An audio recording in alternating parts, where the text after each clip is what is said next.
hali 2 yoshga to'lmagan farzandingiz bor, lekin yana yangi chaqaloq olib keldingiz. Bunaqa vaqtda nima qilish kerak? Keling, bugun shu haqida gaplashamiz. Avvalo, bunaqa paytda ikkita farzandni ham bir vaqtda emizish mumkin.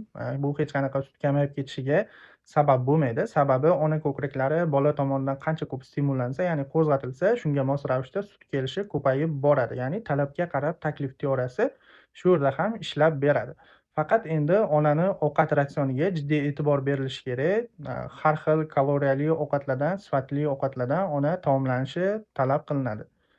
Faqat asosiy e'tibor bu yerda, yangi tug'ilgan chaqaloqqa beriladi.